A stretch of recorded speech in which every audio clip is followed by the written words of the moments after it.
saluran drainase yang menyumbat di depan pasar Cindi. Jembatan ini menurut petugas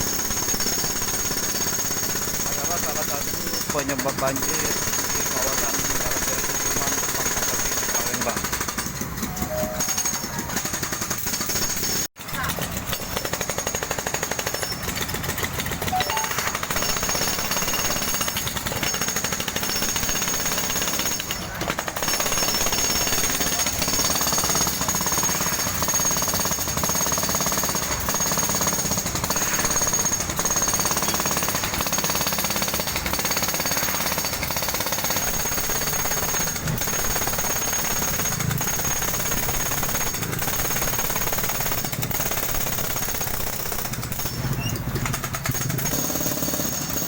Sampai kemarin, Mang.